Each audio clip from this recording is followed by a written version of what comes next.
Buenas tardes, damos inicio a la sesión virtual de la asignatura de embalajes el día de hoy, 30 de enero del año 2025. Estamos en la sesión número 14.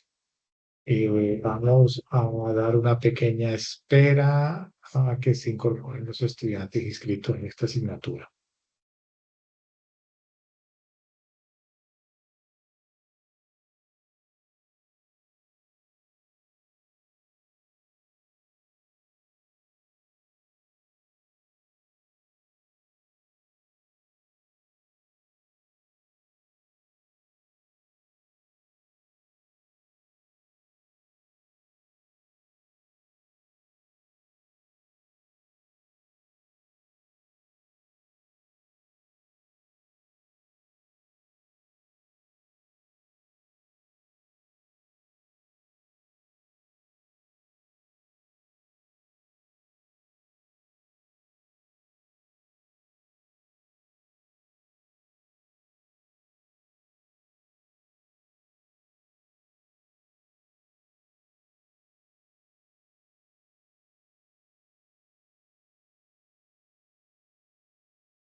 Bueno, vamos a dar inicio con la actividad de clase. En la clase pasada hablamos sobre el diseño de envases de aluminio, el proceso y la evolución histórica que se generó, los aportes de ingeniería y el aprovechamiento de las leyes de la física y de la mecánica para el desarrollo de los simples mecanismos de apertura y su reducción de espesor de pared aprovechando pues la mecánica de fluidos. ¿Ok?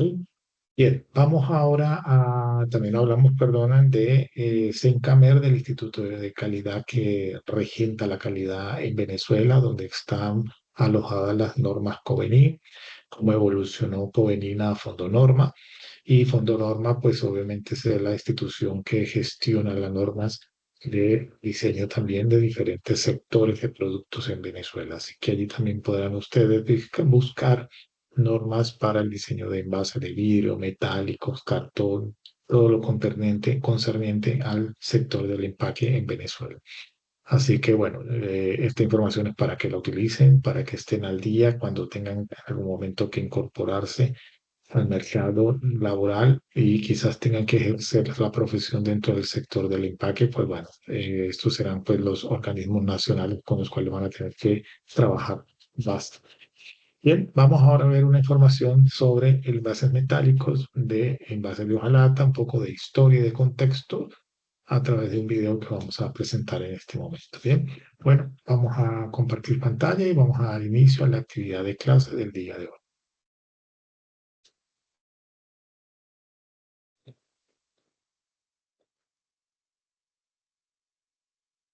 De los envases, más allá de las latas. Hay otro tipo de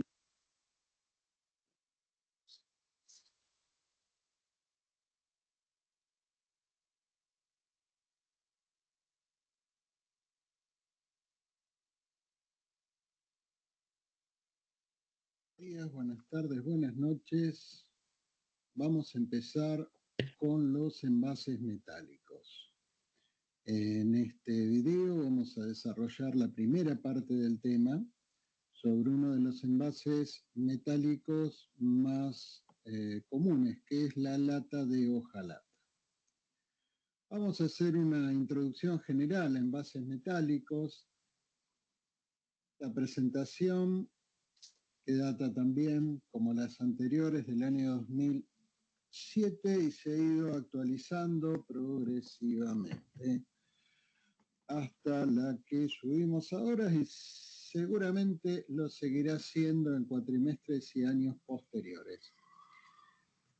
Sí, lo que tenemos acá básicamente, como comenzó este tema, es centralmente sobre latas, pero vamos a ver cuando entremos con aluminio de que va mucho más allá de las latas. Hay otro tipo de envases metálicos flexibles y semirrígidos que obviamente no son latas. Bien, los envases metálicos. Los envases metálicos se los puede definir como recipientes opacos, rígido, semirrígido o flexible. O sea, lo que caracteriza un recipiente metálico básicamente es su opacidad, aunque podemos encontrarnos con latas que tienen ventanas, como las viejas latas de galletitas de los almacenes. Hoy muy común en los mercados vintage o para yerba, etc. Pero son la excepción. Son generalmente de hojalata y aluminio los principales envases metálicos, aunque también todavía los hay en estaño y plomo. También participan los metales en otro tipo de envases con materiales multilaminados, el caso del tetrabric, por ejemplo, donde está combinado con plásticos y cartulinas, o bien con cartón en los tubos, ¿sí? Los clásicos tubos de papa frita de las marcas conocidas. Bien, entonces tenemos un poco de historia y vamos a ver en forma escrita, en 1795, ¿sí? Se planteó el problema en Francia, principalmente por las guerras napoleónicas. Las guerras de invasión napoleónicas precisaban llevar alimento, eran guerras ya entre comillas modernas, guerras de gran velocidad en el despliegue de tropas, con lo que no podían fiarse en aprovisionarse donde estuvieran, a donde hubiesen llevado. Entonces, esto originaba tener que llevar alimentos ya desde Francia y que pudieran pudieran conservarse durante semanas y meses. Como decía el video, Nicolas Appert, un cocinero francés, fue el que descubrió la forma utilizando botellas y envases de vidrio, los cuales cerraba en forma hermética. Lo hervía en agua, o sea, lo calentaba a alta temperatura, y esto hacía que después, mientras no se abriese el recipiente, pudiesen conservarse los alimentos durante mucho tiempo. Este proceso, ¿sí? Décadas después, un químico francés, Louis Pasteur, fue el que descubrió por qué ocurría esto, ¿no? El problema de ahí el nombre de pasteurización que recibe actualmente el proceso. Al calentarse mataba las bacterias que había internas en el frasco y al estar cerrado herméticamente no podían volver a penetrar bacterias y reproducirse, con lo cual la duración de los alimentos. En Inglaterra toma esta técnica Peter Durant y la patenta, o sea, recibe la patente del rey Jorge III en 1810 para utilizar recipientes de vidrio, de barro cocido y de hojalata. Esa es la gran innovación que presenta el inglés. ¿Sí? O sea, el uso de metales para la fabricación de los envases, que es lo que se ve muy bien en el video. En 1819, en Boston, en Estados Unidos, se abre la primera planta de conservas utilizando hojalata. Entre 1850 y 1860 se perfecciona el método para la conservación de leche. Acá tenemos un lindo cartel. Este cartel encierra dos cosas interesantes. Primero, que la leche fue uno de los primeros alimentos que se conservó en hojalata y lo sigue haciendo hasta nuestros días, la famosa leche condensada. ¿Sí? Y después que este cartel que estamos viendo es un cartel de hojalata, impreso en offset litográfico, como se lo suele llamar en la jerga de la industria de hojalata. Entonces, es interesante esto, ¿no? En los viejos carteles de hojalata.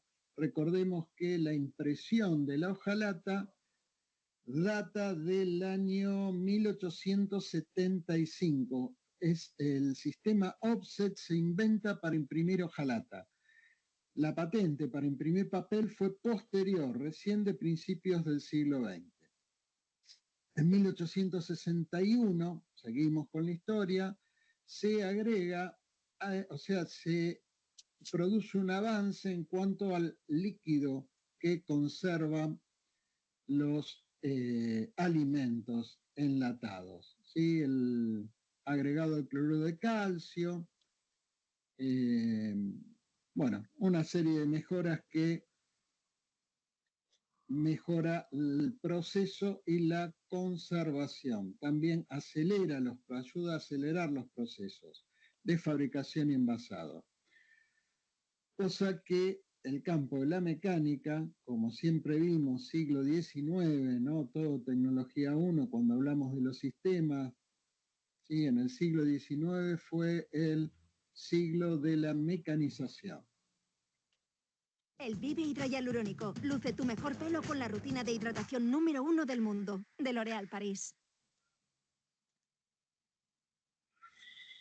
Cerrando, 1889, primera hojalatería mecánica en la Argentina. 1922 se empiezan a agregar barnices para recubrir el interior del envase.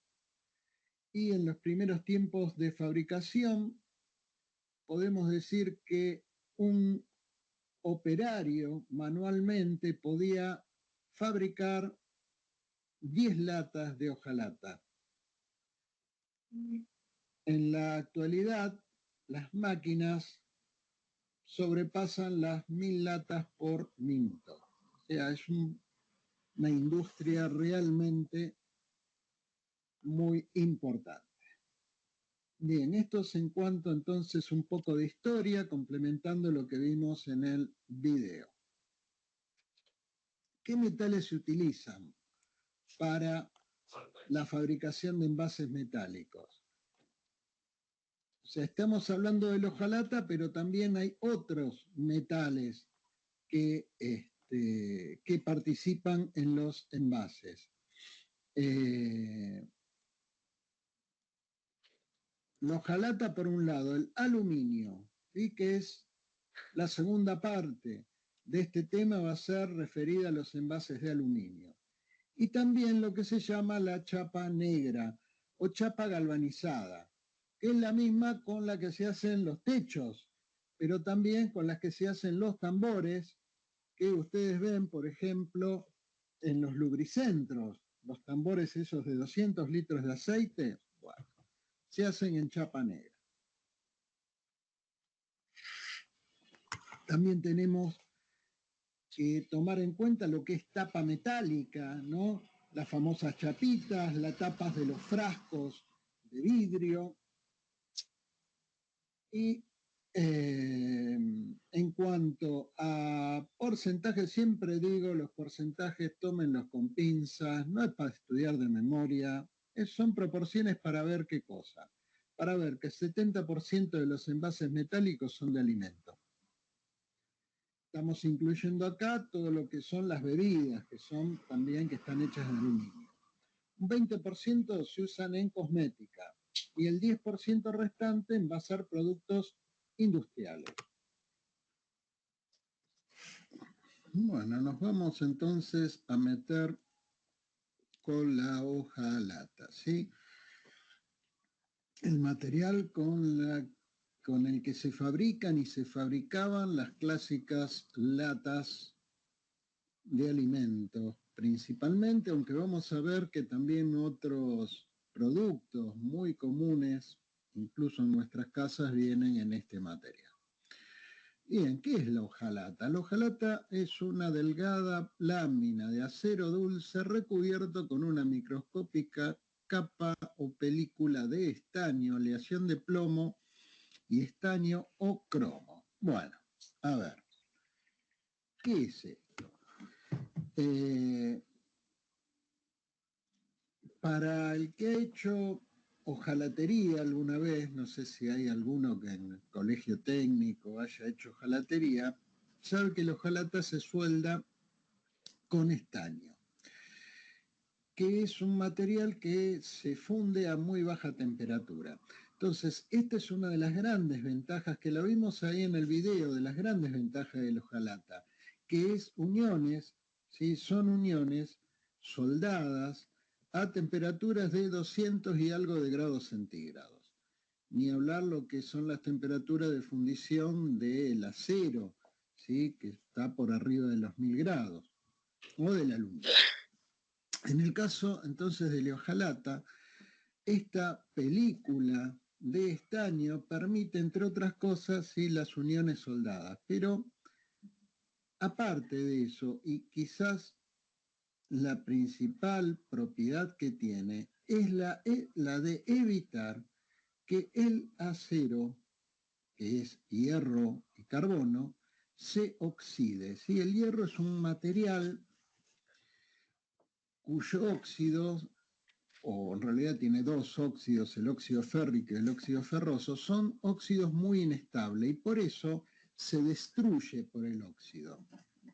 En cambio, el estaño, el plomo, el cromo, son materiales cuyos óxidos son estables. ¿Qué significa? Que una película de óxido de esos materiales, lo mismo ocurre con el aluminio, después vamos a ver, si es una película estable, no se destruye y químicamente mucho más estable de lo que son los óxidos del hierro. ¿Y qué propiedad tiene esto? Que justamente por esta razón, cuando lo atacan los factores atmosféricos, se va a oxidar el estaño y no el hierro. Es lo mismo que pasa con la chapa galvanizada con la que se hacen los techos.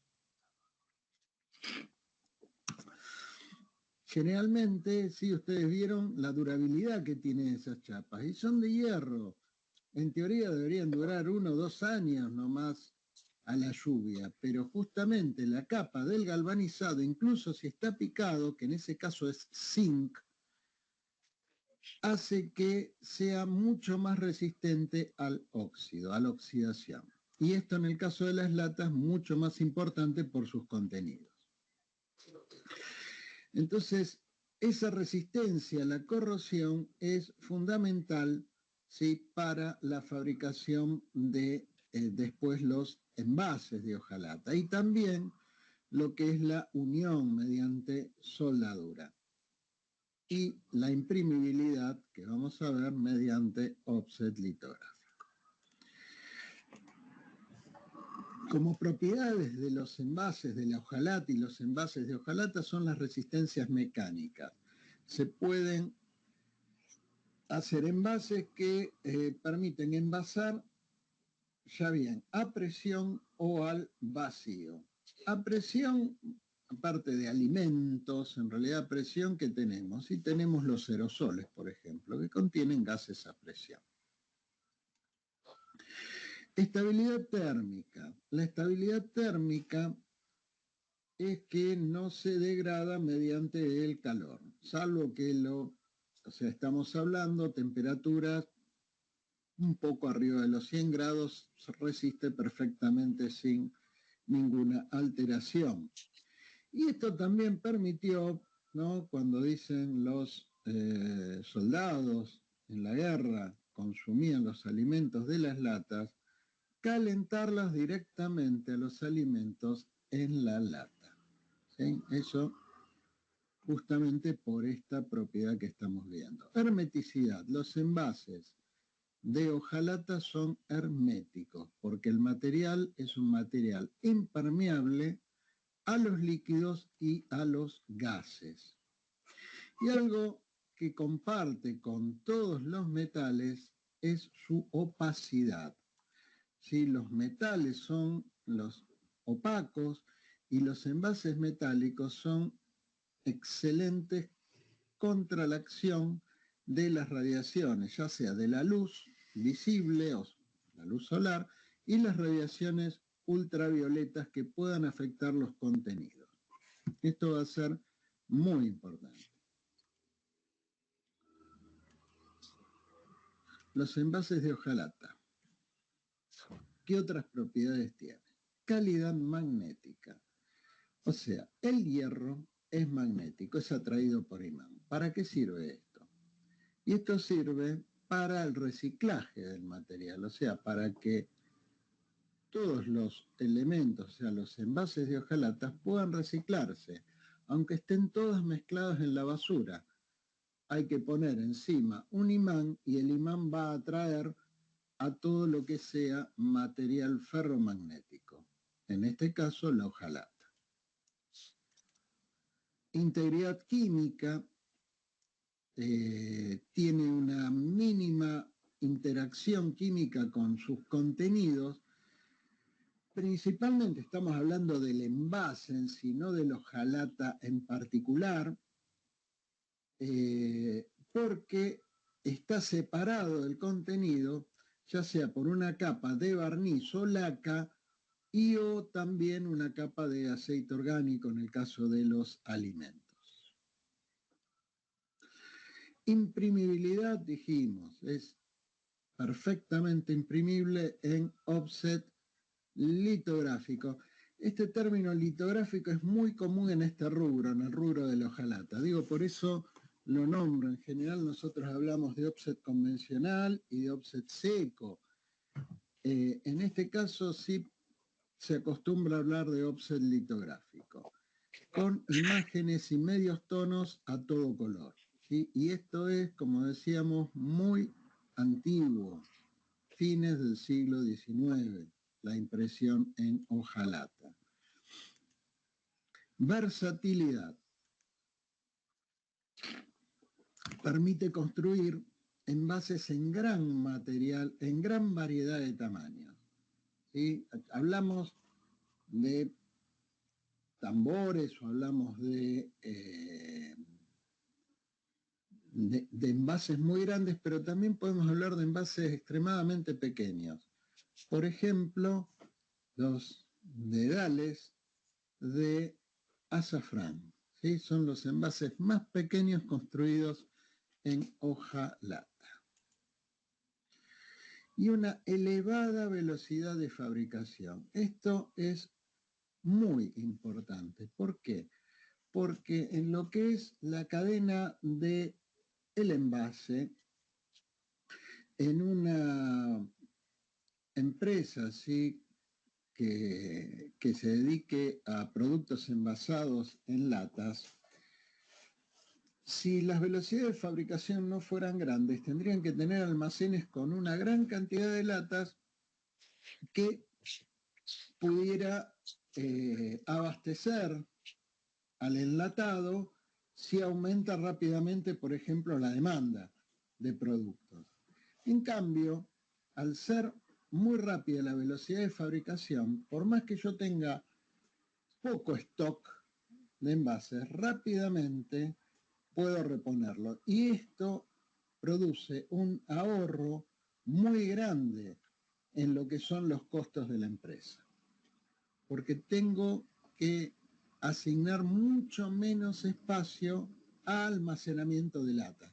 Pensemos que acá la lata, ¿sí? Es cuando viene de la fábrica de lata, yo no la puedo achicar, no la puedo plegar como una caja de corrugado o una caja de cartulina.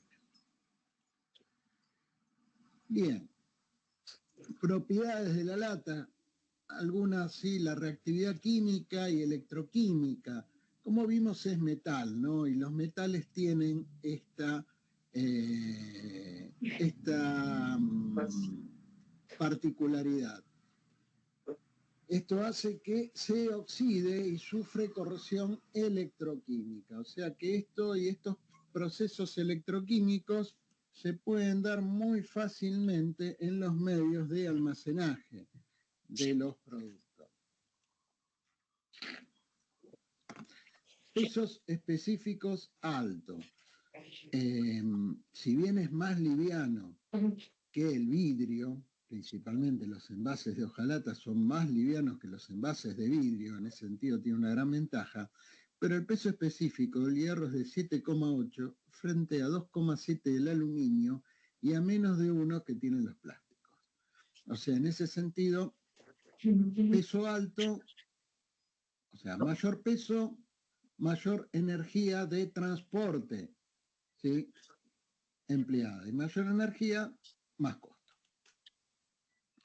Y su forma limitada. En general, si bien hay posibilidad de dar formas particulares a las latas, ¿no? Pero se mantienen dentro de lo que es la forma cilíndrica, ¿no? Antigua. O sea, en eso no ha cambiado mucho, no cambia mucho, es muy conservador, si se quiere, el mercado de latas. Sin embargo, después vamos a ver sobre el final del tema algunas cosas bastante interesantes. Incluso si van, o sea, en los supermercados grandes se ven algunas cosas interesantes respecto a latas, que vamos a ver un poquito. Bien, ¿cómo se fabrica la hojalata? O sea, la hojalata dijimos que era una lámina de acero recubierta por estaño plomo o cromo. Bueno, primeramente, entonces, se tienen que obtener en base a lingotes de acero, se laminan, laminar significa es transformar en lámina para generar entonces una lámina de acero. Esta lámina antiguamente sí eran por planchas, en la actualidad son rollos, son bobinas, el acero laminado. A este acero, básicamente acá se le da un tratamiento, ¿no? En bobinas de hasta 10 toneladas. Se templa para darle una determinada dureza. El espesor de acero va a ser de 0,15 a 0,38 milímetros, es muy fino. y con anchos de 600 a casi 1 metro. Bien, después hay que cubrirlo con estaño. Bueno, originalmente la cubierta de estaño se la hacía sumergiéndola por inmersión en un baño de estaño fundido, 230 grados centígrados. ¿Cuál es la desventaja de esta? La desventaja de esto es que esto, o sea, más o menos piensen como cuando uno tiene los churros bañados con chocolate, ¿sí? Que mete el churro adentro del baño de chocolate. ¿Cuál es la desventaja de esto? Que no se puede medir bien la cantidad de estaño que va a quedar sobre la superficie. Esto cambió con los procesos electrolíticos, que ya venimos viendo bastante, y cuando nos metamos con aluminio vamos a ver de vuelta. En los procesos electrolíticos, mediante una corriente eléctrica, en una solución que tiene sales de estaño, hace que el estaño, los iones de estaño migren hacia la superficie del metal, depositándose en una capa perfectamente controlada. La ventaja de esto es que el gasto, el consumo de estaño por esta técnica es 1/4 aproximadamente de lo que se consumía originalmente con el estaño fundido, ¿no? O sea, un gran ahorro en ese sentido. Y también la otra gran ventaja, que se puede trabajar en bobina, o sea, en bobina, en un baño fundido es mucho más dificultoso que en láminas. Entonces, de esta manera sí se puede trabajar perfectamente en bobina. Ahí tenemos entonces el material en sus dos variantes, las planchas de hojalata y abajo las bobinas del mismo material. La chapa cromada es una variedad de la hojalata, en la cual no hay estaño, por eso se llama tin, que es estaño, tin free, libre de estaño. Tiene algunas ventajas, tiene algunas desventajas. Las ventajas es que es más barata que la hojalata en cuanto a que precisa un menor recubrimiento. El recubrimiento es de cromo, como decimos, cromo y óxido de cromo, y el grosor de este material es de 15 veces menor que lo que se precisaría de estaño. Por otro lado, en contraposición, las resistencias mecánicas no son las mismas. Sí, son mejores las de la hojalata común. ¿En qué se suelen usar? Bueno, las clásicas chapitas, tapas coronas son de hojalata. Y también las latas, ¿sí? De productos ricos en proteínas, o sea, las latas de pescado, por ejemplo, de productos de mar que están hechas en hojalata, generalmente es de chapa cromada, de ese tipo particular de hojalata. ¿Sí? Un poco lo que estamos viendo ahí en la foto.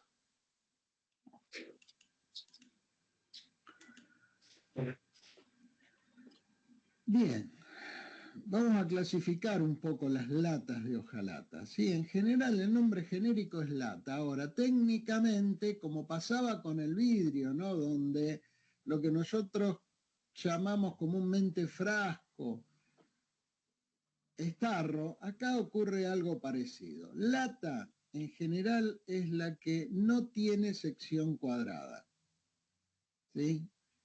La que tiene sección cuadrada, la que tiene sección cuadrada, la que no tiene sección circular. La de sección circular, al igual que ocurría en el vidrio, se denomina tarro. Y para que vean que los términos estos son bastante parecidos. De todas maneras, para nosotros todo es lata. Digo, para no entrar en disquisiciones. ¿El tambor qué es? Es una lata grande, ¿sí? Cuando superamos los 5 litros, ya lo llamamos tambor, que es un término bastante común también, ¿no? Los tambores de aceite. y también se usan para hacer música. Y el balde es aquel que tiene manija, ¿no? Los clásicos baldes de pintura. Ahora, como les decía, todo esto es lata, genéricamente. También, acá me olvidé de hacerle la animación, no hay problema. Ya está. Tenemos, de acuerdo a la forma, pueden ser, como vimos, cilíndricos, la sección rectangulares de tipo sardina, que son de tipo sección elíptica o muy redondeado en los bordes. Y el tipo estuche es muy clásico, ¿sí? El de las galletitas, el de también las latas de pomada para el calzado, ¿sí? También son tipo estuche. Las latas de también en productos de cosmetología, las cremas que vienen en latas también suelen ser de tipo estuche. Bien, vamos a empezar a meternos en lo que es la fabricación de las latas. Y para esto sí hay una división fundamental en las latas de hojalata. Latas de 3 piezas, ¿sí? La clásica lata de arveja. El envase entonces consta de 3 piezas, un cuerpo, una base o fondo y una tapa. 3 piezas. El cuerpo tiene una costura lateral. Esto es identificatorio de las latas de 3 piezas. Y después tenemos las latas de 2 piezas o embutidas, que en este caso la base o el fondo y el cuerpo es de una única pieza que se parte de un disco que se deforma en forma de vaso y al cual, una vez envasado el producto, se le coloca la tapa. Y vamos a empezar entonces a ver la fabricación de cada una de estas variantes. El proceso de fabricación de las latas comienza con la impresión de las mismas. Vamos a ver un video y después vamos a comentar los pasos desarrollados para esta impresión. Acá lo que tenemos son planchas donde ya se ha aplicado un fondeado blanco y 2 colores de impresión. Lo que vamos a ver es el proceso de otros 2 colores de impresión en esta máquina. Vemos el ingreso de las planchas a la máquina impresora y ahí vemos los cuerpos impresores. Es una máquina de 2 cuerpos impresores. Vean la robustez que tiene la máquina, evidentemente mucho más robusta que si imprimiese papel o cartulina, ¿no? Para manejar justamente y mover lo que son planchas de acero, que son realmente pesadas. Estas planchas de hojalata entonces son impresas. Vamos a ver ahora el cuerpo impresor mostrado desde otro sector.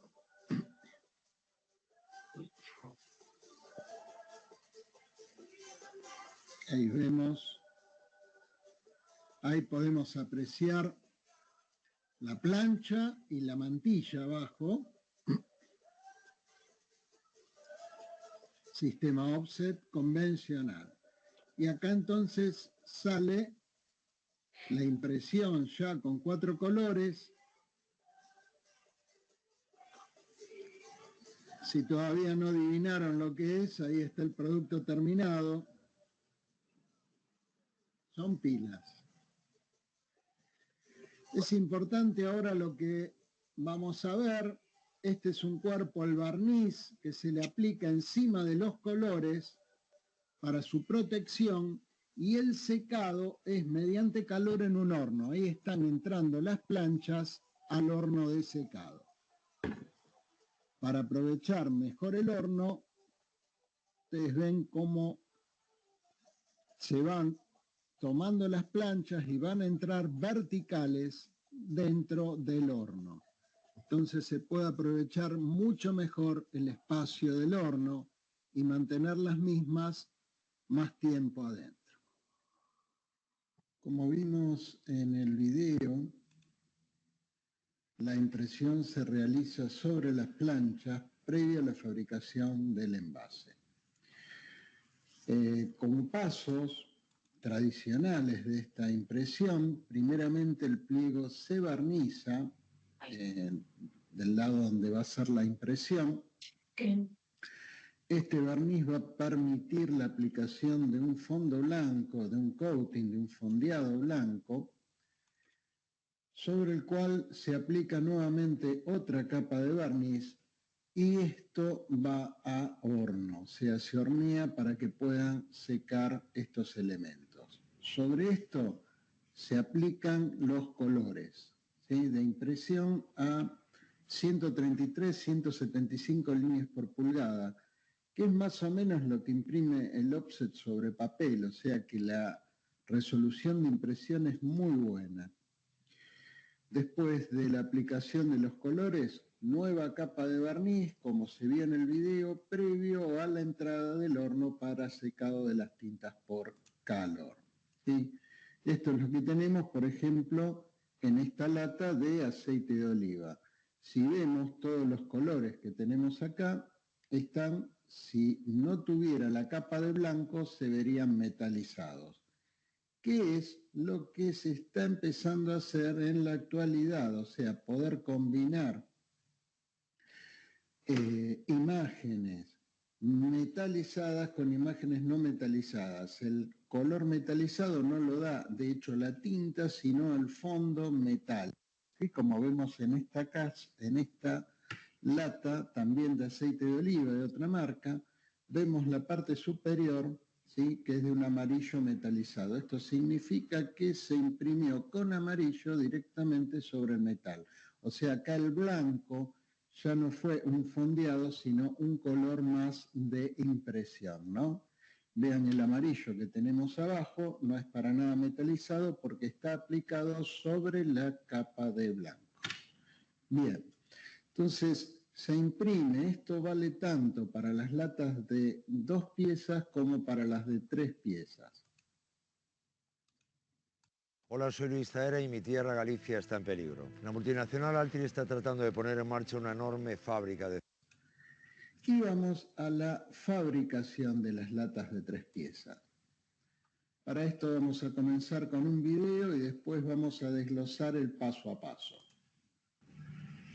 Generalmente se le llama lata a todos los envases de metal y son de los envases más resistentes que utilizamos en el sitio. Las latas se inventaron hace 200 años y en las primeras que fabricaron se envasó alimento y eran de uso, sirvo de los tapas. Para hacer una lata es la lámina de hojalata. Y chequen, a esta fábrica el material llega en enormes bloques de 9 toneladas cada uno. ¡No inventes! Los rollos se colocan en un rodillo que los va desenrollando y por medio de espejos se inspecciona para asegurarse que la lámina esté limpia. Luego, con un sensor se mide el grueso de la hoja y se revisa que no tenga ninguna perforación. Y gracias a una luz ultravioleta se pueden detectar secciones tan pequeñitas que solo se pueden ver por medio de un microscopio. ¡No inventes! Después, las láminas de hojalata llegan a unas poderosas largas rutinas que las cortan como si fueran mantequilla y en un minuto pueden cortar 154 hojas de lámina sin ningún problema. ¡No inventes! Cuando la lámina tiene las medidas adecuadas, se forman bultos, que son estos montoncitos y todos pasan a la línea de recubrimiento.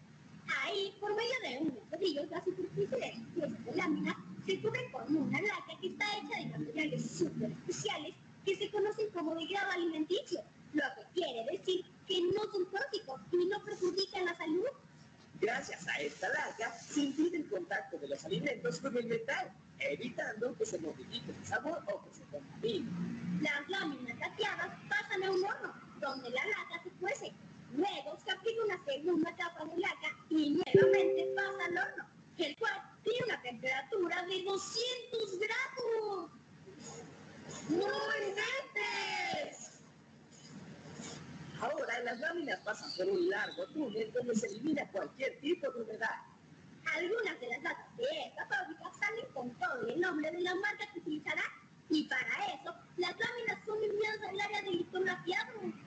Aquí, las láminas pasan por una impresora dividida en 6 estaciones, y en cada una de ellas se van plasmando los colores e imágenes que deben llevar cada diseño.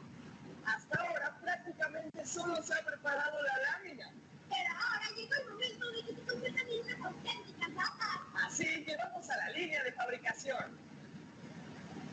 En la línea de fabricación comienza el proceso de armado de lata. Los pulpos llegan a una cizalla, que es una cortadora de metal que puede hacer cortes muy finos y precisos. La cizalla se encarga de cortar las láminas de acuerdo al tamaño exacto que se necesita.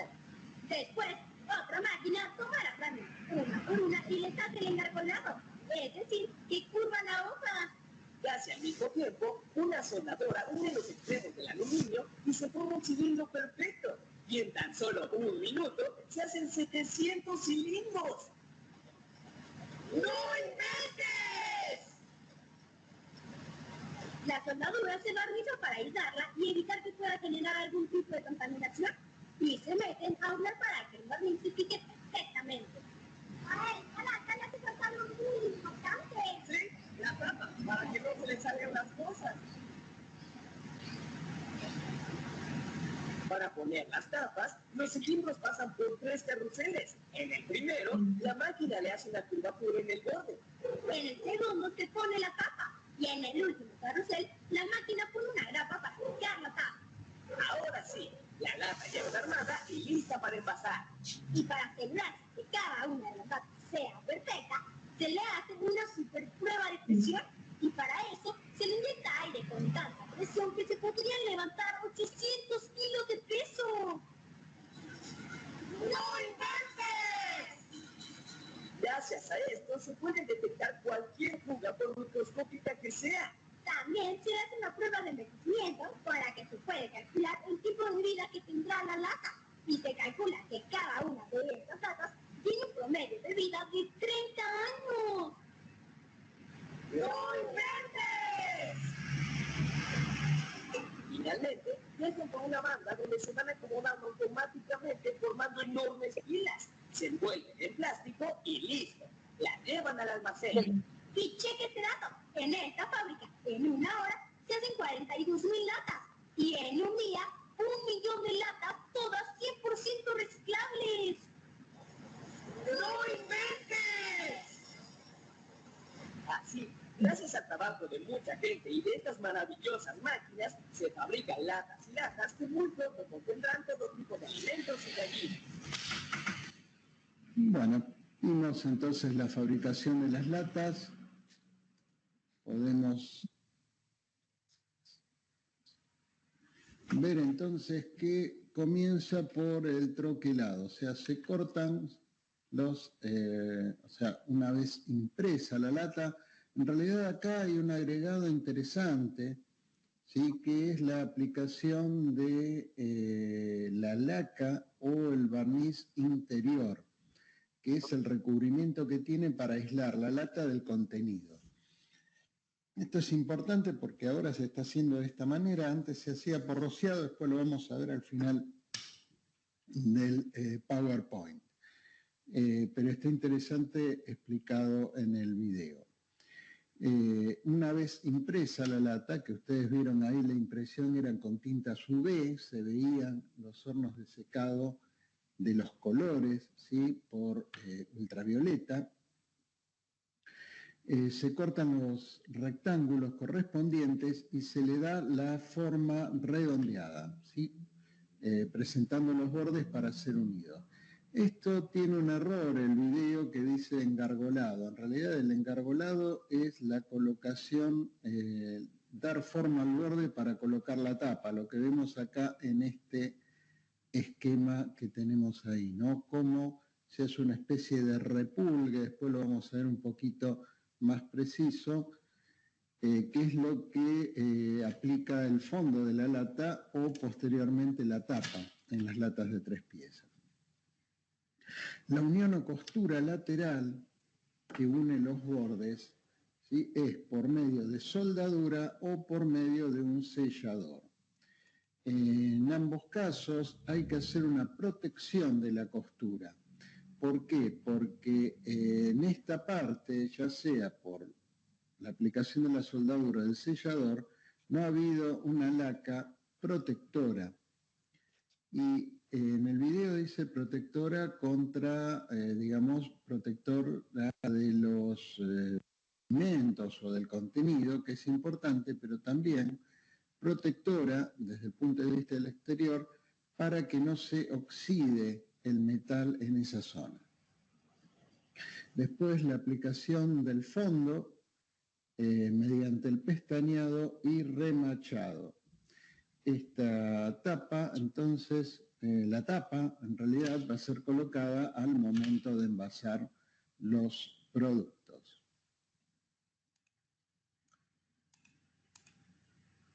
Los usos de las latas de 3 piezas tienen una gran resistencia al apilamiento. Estas latas son usadas en envases de conserva, como así también en líquidos industriales, pinturas, etc. ¿Sí? La altura es generalmente mayor que el diámetro. Sí, no ocurre siempre. Hay la campañola, por ejemplo, envasa atún en lata de 3 piezas y ahí la altura es menor al diámetro. Pero bueno, son excepciones. Cuando no vienen pintadas, generalmente vienen con etiquetado de 360 grados. Un tipo particular de lata, de hojalata de 3 piezas, son los aerosoles, ¿sí? Ya lo vimos un poco en el video, ¿no?, que se desarrollan a partir de los insecticidas, pero los usos son más extendidos. Es una lata de 3 piezas que tiene un atomizador en la parte superior. La forma de estos aerosoles de 3 piezas son perfectamente cilíndricos. Pueden estar tanto etiquetados como impresos. Entonces, en insecticidas los encontramos, en lubricantes, el famoso WD, etc. Pinturas en aerosol, desodorante de ambiente, el rocío vegetal, que ya está dejando de ser una lata de aerosoles de hojalata, se está empezando a usar ya desde hace tiempo y se está reemplazando por aerosoles de aluminio, que lo vamos a ver en la segunda parte de este tema. Y vamos a ver acá un poco lo que es el llenado de estos productos. Recordemos que en el llenado de estos productos incluye el líquido que se va a vaporizar y el gas o impelente que va a ser el que va a empujar este líquido para que salga del envase. Ahí tenemos. Sí, las máquinas son en este caso aerosoles, latas que están impresas, por lo que se ve.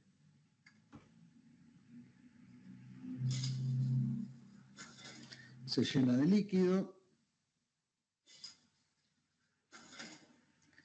se le coloca, si ustedes ven, esa pequeña tapa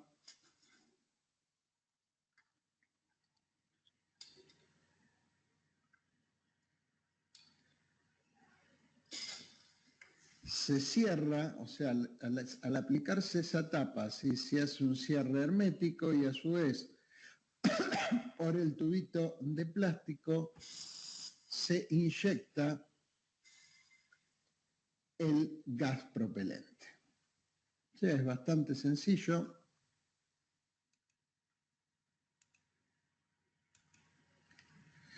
Y vamos a las latas de 2 piezas. En este caso, el proceso de fabricación es conocido por embutido. Puede ser por embutido simple o por doble embutido, las de tipo DRD, que se dice o se conoce comúnmente. Sobre una... se genera una especie de vaso a partir de un disco plano. Lo interesante de esto es que en el proceso de embutido el área total de la plantilla de hojalata no varía, por lo que se puede imprimir, que es realmente lo que se hace, se imprime en plano y después al deformarse, ¿sí? Como no hay estiramiento, lo que se hace es un reacomodo de la tinta. De hecho, sí hay una deformación de la imagen que tiene que ser prevista al momento de generar dichas imágenes para su impresión. Algo parecido a lo que ocurre, por ejemplo, con las etiquetas termocontraíbles, ¿no? Donde la imagen también tiene una deformación. A diferencia de la termocontraíble, en este caso no varía la superficie de impresión, la superficie, digamos, del área de impresión. Nada más que se va a deformar de una forma plana a una forma tridimensional. El laqueado interior sanitario y la impresión exterior se aplican entonces, como dijimos, previo a el embutido. Vamos a ver un video de la fabricación de latas de 2 piezas.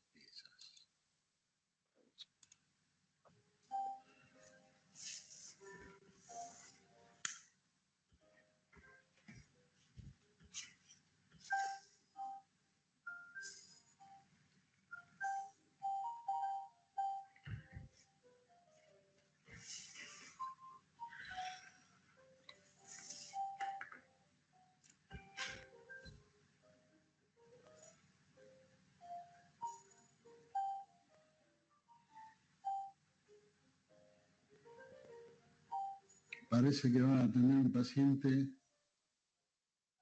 sospechoso del virus.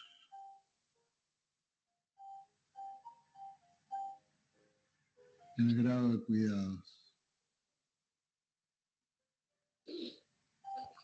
Miren lo que es esa cámara.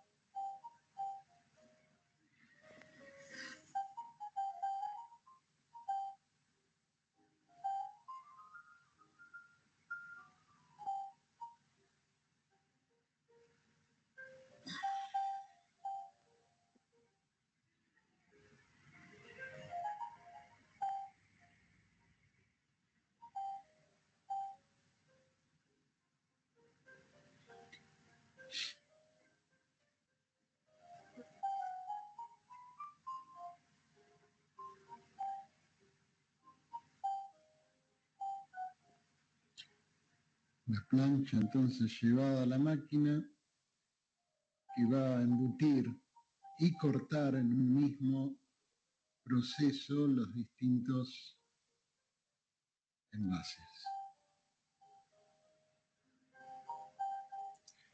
En este caso lo que vemos que lo que se mueve es la platina de la máquina. Y ahí ven cómo se va.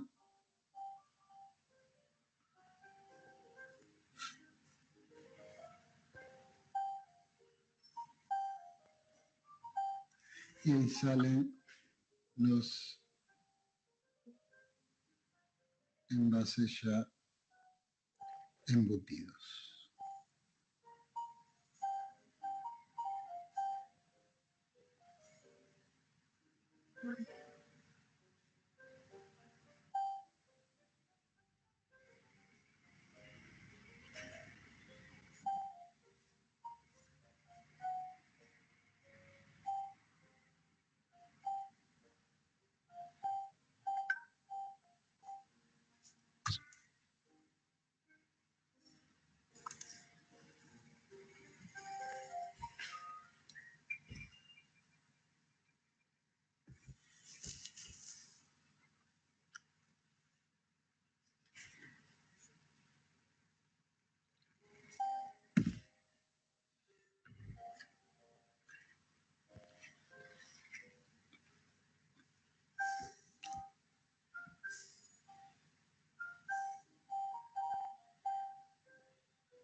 Fíjense, ahí cuando los dan vuelta pueden observar la impresión que, como decía al comienzo del video, ya vienen las planchas impresas.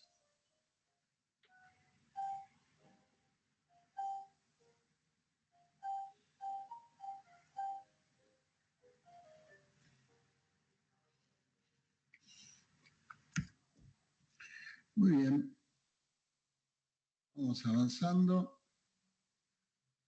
Usos de lata de 2 piezas, bueno, la altura en este caso suele ser menor que el diámetro. Y la resistencia al apilado de estas latas en hojalata es mayor que la de 3 piezas, no así las de 2 piezas de aluminio que después vamos a ver. Conserva de pescados y carnes procesadas, el caso de picadillos y paté, latas de pomada para calzado, latas de tabaco. ¿Sí? El tabaco para pipa, por ejemplo, suele venir, es un clásico de la lata de hojalata. También tenemos cremas para manos que pueden venir en este tipo de latas. Hay unas marcas clásicas en el mercado que vienen en este tipo de latas. Cierre de las latas, o sea, cuando se coloca la tapa y se usa para abrir. ¿Qué cierres tenemos? ¿Qué tipo de cierres tenemos en las latas? Hay algunas latas en las cuales una vez sacada la tapa se desecha, se usa de una vez. Otras hay que volver a tapar y abrir reiteradas veces. Entonces tenemos las tapas por fricción para este segundo caso.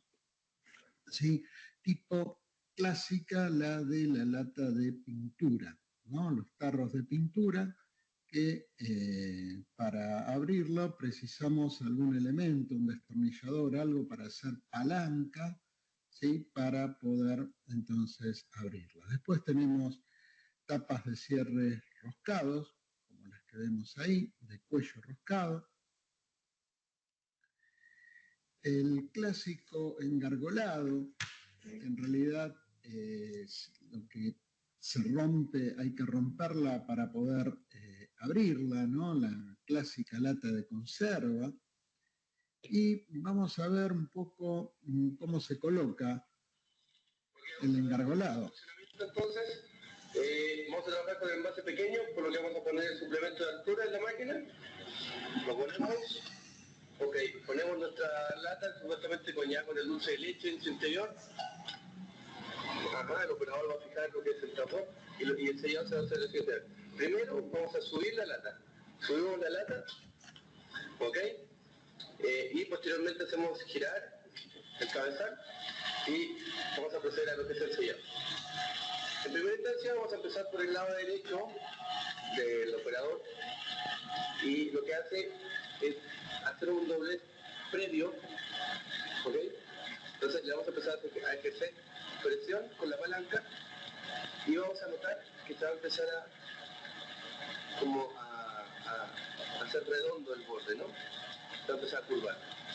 Una vez que ya esté curvo, vamos a proceder, claro, esto se hace más rápido, no más que ahora para el video lo estamos haciendo bastante lento. Y una vez que ya está semicurvo, con la otra mano el operador ya hace lo que viene siendo el sellado, aplanar el sellado definitivo. Ok, le ejerce presión con la palanca, correcto. Y terminado. Y podemos apreciar que tenemos un sellado de la lata perfecto.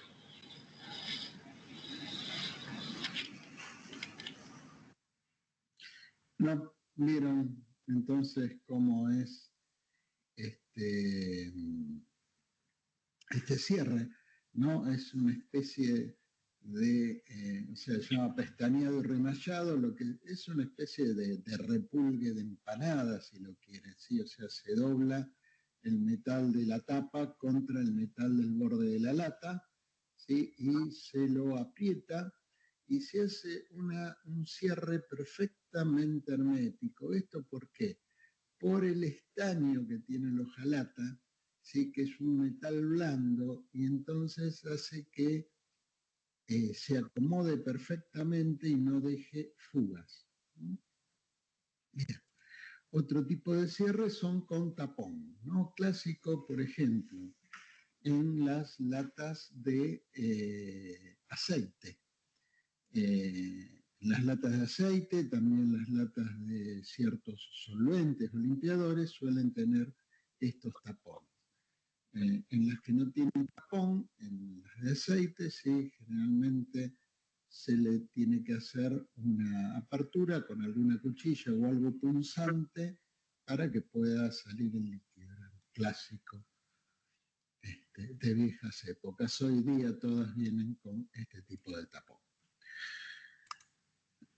El envase sanitario. Sí, hablando de latas de 3 piezas, es el clásico envase de 3 piezas o tarro de 3 piezas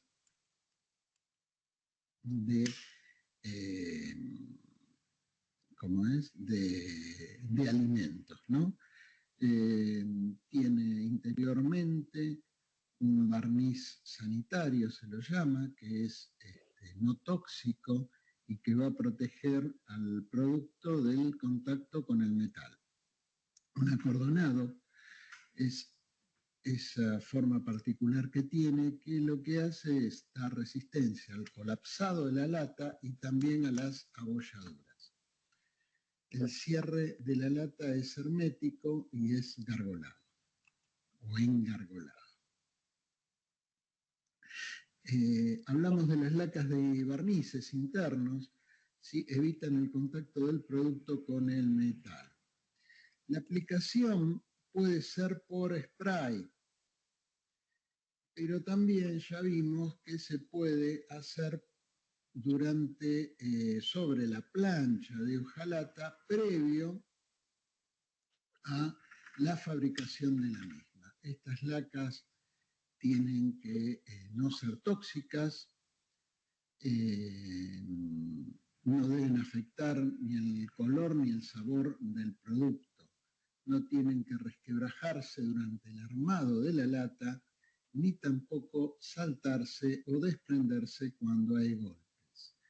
Generalmente vieron que no se aconseja comprar latas abolladas. ¿Por qué? Porque puede que en esa abolladura se salte o se rompa la capa de laca interior y entonces al entrar en contacto el producto envasado con el metal haya reacciones químicas y tóxicas, ¿sí? Por eso no se aconseja comprar latas abolladas, aunque la mayoría de las veces no pasa nada, la capa se mantiene perfecta. Entonces, la aplicación de las lacas y barnices puede ser por fondeado, que es lo que vimos, tanto en 2 piezas como en 3 piezas, y si no también previo por rociado, ¿no? En el caso de las latas de 3 piezas tiene que ser previo a la colocación del fondo de la misma.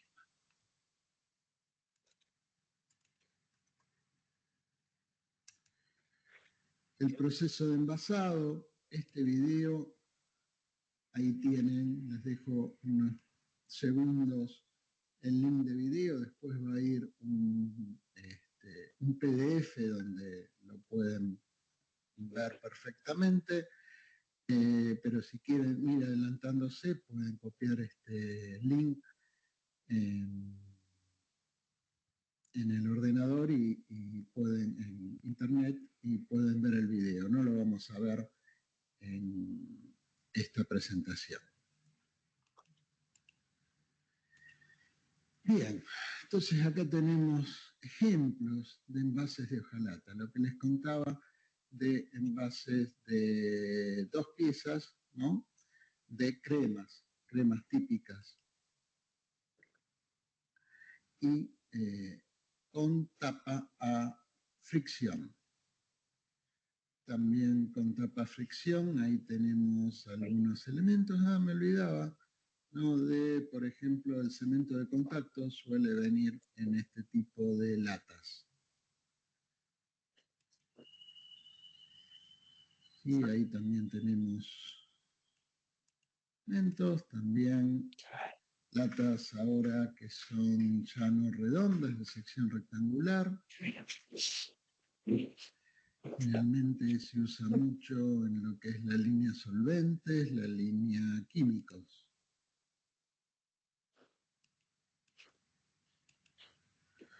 Los clásicos aerosoles, que también estuvimos hablando.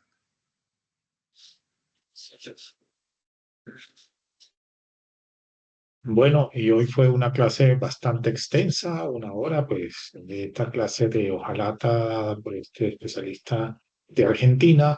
Nos hizo una muy buena ilustración de tanto de procesos de fabricación como tipos de envases, como procesos de impresión. Así que es, si se puede decir, un material bastante completo que puede complementar muy bien lo que está ya incluso en los libros que tenemos en nuestra aula virtual, que va a complementar también lo que ya estamos haciendo, ¿ok? Bueno, de esta parte por el día de hoy hemos terminado. Vamos a terminar aquí. Nos vemos a retomar la próxima clase. No queda sino recordarles que la próxima semana, vamos a ver, voy a compartir un poco el aula virtual. Tenemos pendiente la tarea 5 del tercer corte que abrió el miércoles 15 de enero y cierra mañana viernes 31 de enero, donde deben entregar el envase de vidrio utilizando las normas Covenin, manejando el diseño del envase en 3D. Recuerda que pueden usar el software que ya tienen, el Shaper 3D, para que en lo posible ya vayan empezando a involucrarse. Y este proceso que estamos explicando ahora de envase de hojalata, la semana pasada de aluminio, es para el envase de aluminio o de hojalata para envasar un mondongo. Ya quedará en el proceso de diseño, abre el sábado 1 y cierra el 7F de video. De esta manera, pues estamos terminando con esta tarea, el tercer corte y el último corte de este periodo 2024-2. Bien, sin más dudas, sin más preámbulos, bueno, recuerden, tienen mis canales de Telegram para que consulten cualquier información que le haga falta. Feliz tarde para todos.